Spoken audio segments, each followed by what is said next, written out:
So first of all, what does it mean to you, the fact that your jersey is going to be hanging from a banner in this rink in the not too distant future? It's nice. It's a very nice touch. A little overwhelming.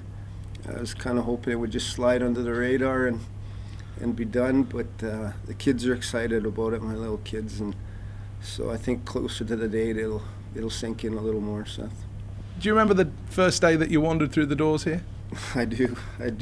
I met Tomo and them over at the co-op. It's no longer there, but it was different. It was different. We walked into the co-op, and I don't know if you've ever been to the co-op. There's a different type of people over there, so it was a little overwhelming, a little eye-opener, but we settled in pretty well and went from there.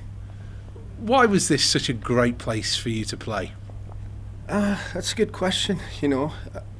I would have to say the good people. It was run by good people. It was a type of organization where from one sponsor to the next, they were all as important as the rest, and it was almost a family environment within the team, and I think it just went from there. We enjoyed all the guys that were here. We're all good buddies, and he enjoyed coming to the rink, and I think that was important. You always got the impression that you were here at a time where ice hockey really made its mark in Coventry, and Coventry kind of fell in love with the sport. Is that fair? Is that what it felt like?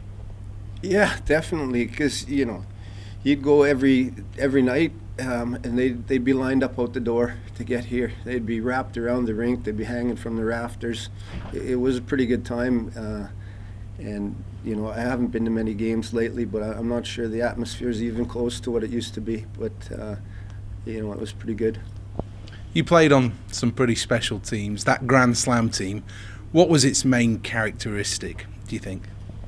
Well, you know what? I think you come to the rink and you almost had that feeling that you didn't expect to lose, and it was like, how many are we going to win by? And I think when we added Wade Belak and he came in, it just amplified that feeling, and you went into every game thinking, how many are we going to win by? And I think he was probably one of the best signings Coventry ever made, and it was pretty good that way. I guess they would argue that you were probably one of the best signings that they made.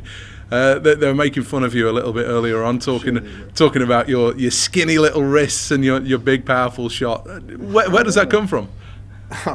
I don't even know. I don't think I have a powerful shot.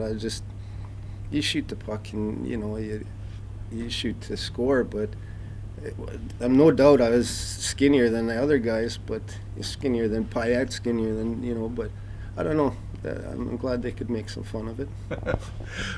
When you look at your talents, what was the one thing that you think you did best? That's difficult. Like, I for sure didn't skate as well as say Neil Martin or something like that. So what I lacked in skating, I think I had more hockey sense. I could read the play a little better than some of the other guys, because I'm not gonna kid you that a lot of people said I was lazy or whatever, but I felt that you're better off just reading the play than skating 100 miles an hour after the puck. So I think that was my biggest trait, was hockey sense. And in terms of the goal scoring, is there one goal that you cherish more now in retirement than the rest? Yeah, the whole thing has just been kind of a blur, but I would have to say, probably Edinburgh, that hat-trick goal, or when we so we didn't have to come back and play Belfast the next night for everything on the line. So I think that one kind of stands out. But for me, the goal that stands out was Ashley Tate's goal in Nottingham in the playoff final. It's still, you catch glimpses of it on YouTube or at Twitter, someone puts it on, and it still gives you chills. But it was just a great goal, and it just summed up the whole year. People suggest to me that this was a locker room of grumpy old men between you, Ashley, and Jody. They reckon you were the grumpiest. Is that fair? I don't agree with that at all. Still seeing Ash come to the rink, you could say, holy man, he's grumpy. But no doubt I was up there. We did have a lot of grumpy men, but come game time, everyone came to play, and that was the main thing. Was that maybe one of the things that made you great as a unit, that there was such a such a desire not to lose that you were able to win the majority of your games?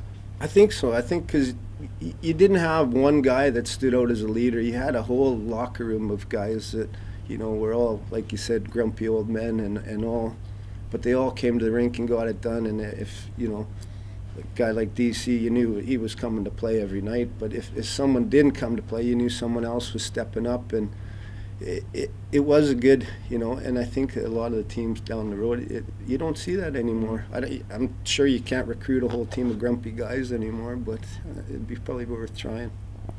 What about Dan Carlson then? People will always pair the two of you together. Why did you have such a fantastic chemistry, seemingly off the bat? I don't know.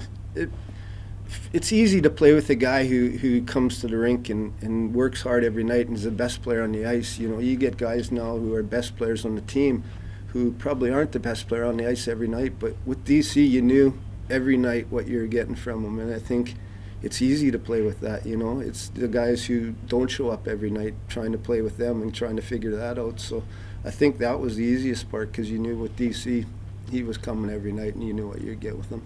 Did he make you better as a player? Oh, there's no doubt in my mind he did. I played with some good guys all along the way from college to East Coast, but he was definitely one of the best, and for sure learned a lot from him. Coventry's now home to you. Did you ever anticipate that would be the case when you first jumped on that aeroplane? Definitely not. I come with a bag of clothes and a bag of hockey equipment, and yeah, a lot's changed since then, but